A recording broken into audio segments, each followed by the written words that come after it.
Dios te bendiga grandemente a ti que me está escuchando y me está viendo. En este día vamos a hablar del Salmo 51. El Salmo 51 fue escrito por David y se entiende, se reconoce que fue escrito en uno de los momentos más difíciles de su vida. Por ejemplo, la Biblia enseña que en una ocasión David comete un error, y es que en tiempo de guerra la Biblia enseña que David se quedó en su casa, o sea, se quedó en el palacio, y es ahí cuando David ve a una mujer bañándose. Él la manda a buscar, tiene relaciones con ella, a tal punto que esta mujer queda embarazada por David. Ese fue uno de los errores que David cometió. La Biblia enseña que cuando esta mujer quedó embarazada, le hace saber a David la situación. Y es ahí cuando David entonces manda a buscar el esposo de esta mujer, llamado Urías. Entonces cuando Urías llega a la presencia de David, la Biblia enseña que David le da alcohol, o sea, le da bebida para emborracharlo, y de esa manera decirle a él: ve a tu casa, para que se llegara a su esposa, para que se entendiera que ella estaba embarazada de su esposo, no de David. Y esa fue una de las malicias que David usó para encubrir lo que había hecho. Pero este hombre era tan fiel a David que la Biblia enseña que en vez de irse a su casa, se quedó a la puerta del palacio y ahí amaneció. Eso lleva a David a tomar otra decisión, y es ahí cuando él firma una carta diciendo que a Urías tenían que ponerlo enfrente de la batalla, en lo más recio de la batalla, para que muriera. Es ahí cuando nosotros nos damos cuenta que en el transcurso de la falla de David, nosotros vemos lo primero que David comete es un abuso de poder cuando manda a buscar a una mujer que no era su esposa. Y ese es el primer pecado que David comete. El segundo pecado es que David vive con ella y nos da a entender eso de que adulteró. Ese es el segundo pecado que David comete. Y el tercer pecado que David comete es que manda a matar a un hombre inocente, o sea, que se convirtió en un homicida. Por esa razón es que siempre se dice que un pecado llama a otro pecado. Lo correcto es que cuando una persona comete un error, se arrepienta, porque al no arrepentirse, un pecado llama a otro pecado. La Biblia nos enseña a nosotros que David guarda esto que había cometido por 12 meses. O sea, que ese pecado, esa falta que David cometió, se quedó en silencio por 12 meses. Es ahí cuando entonces la Biblia nos enseña que el profeta Natán llega donde David y lo confronta por lo que había hecho y le hace entender a David lo que había cometido. Y es ahí en esa situación entonces cuando David empieza a escribir este salmo. Y por eso que el Salmo 51 versículo 1 dice: ten piedad de mí, oh Dios, conforme a tu misericordia, conforme a la multitud de tus piedades, borra mis rebeliones. Es cuando David se arrepiente y le dice: Señor, ten piedad de mí, ten misericordia de mí. Conforme a la multitud de tus piedades, borra mis rebeliones. Es un versículo en donde David reconoce su error, reconoce lo que había hecho y busca el perdón de Dios para su vida. El versículo 2 dice: lávame más y más de mi maldad y límpiame de mi pecado.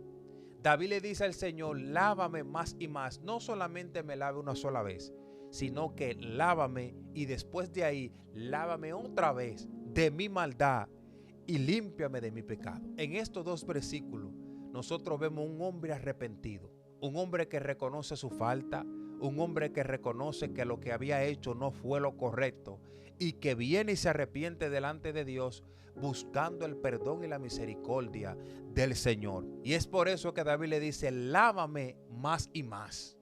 Primero lávame, pero no una sola vez, lávame 2 veces. Y después le dice David: y límpiame de mi maldad. Primero lávame, y después cuando tú me laves más y más, límpiame de mi maldad. Aquí nosotros nos damos cuenta que realmente David se había arrepentido de lo que había cometido. El versículo 3 nos dice: porque yo reconozco mis rebeliones y mi pecado está siempre delante de mí. David le dice a Dios: yo reconozco mi rebelión. Lo que David está queriendo decir en este versículo es que ya él había reconocido lo que había hecho. Por eso le dice al Señor: ya yo reconozco mis rebeliones. O sea, ya yo reconozco mi falta. Lo que yo hice mal delante de tu presencia, ya yo lo reconozco. Y dice, y mi pecado está siempre delante de mí. Siempre eso me acusa, mi conciencia me está acusando y me está diciendo, recuerda lo que tú hiciste. No todo el mundo sabía lo que David había hecho. Y es por eso que la Biblia nos enseña que duró 12 meses guardando esto. Y es por eso que el Señor le envía al profeta Natán para confrontarlo. Porque era algo que David había guardado. Y como Dios ama al hombre, pero aborrece el pecado del hombre, Dios quiso darle una oportunidad más a David para que se arrepienta. ¿De qué manera lo quiso hacer? Confrontándolo. A veces hay ocasiones que nosotros cometemos errores y los guardamos dentro de nosotros.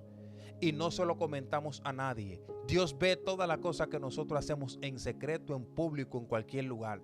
Y lo único que Dios quiere que nosotros hagamos es que cuando cometamos un error, nosotros vengamos delante de su presencia arrepentido. Y esto fue lo que pasó con David. Cuando Dios lo confronta con el profeta Natán, entonces David ahí es que él entiende que necesitaba arrepentirse de lo que había hecho. Yo no sé lo que tú hiciste, pero aquí la Biblia nos enseña que cuando nosotros nos arrepentimos de corazón, que cuando nosotros confesamos nuestros pecados, Dios está dispuesto a perdonarnos. El problema es que a veces cuando cometemos un error, lo guardamos. Y cuando lo guardamos es ahí en donde no le damos la oportunidad a Dios para que obre en nosotros. Arrepentirse es tomar la decisión firme de abandonar un camino equivocado. Y muchas personas a veces les gusta el pecado, les gusta lo que están haciendo, pero no se dan cuenta que ellos mismos están muriendo, están decayendo espiritualmente. Este salmo nos enseña a nosotros que cuando una persona comete un error y se arrepiente de corazón, Dios está dispuesto a perdonar a aquella persona. Si tú cometiste un error y lo estás guardando, hoy es el día en el que tú puedes restaurar tu vida espiritual. ¿De qué manera? Reconociendo tu error, viniendo delante de la presencia del Señor, arrepentido de corazón, para que tú puedas alcanzar misericordia delante de la presencia del Señor. Y Dios puede perdonarte. Te dejo con esto. Dios te bendiga.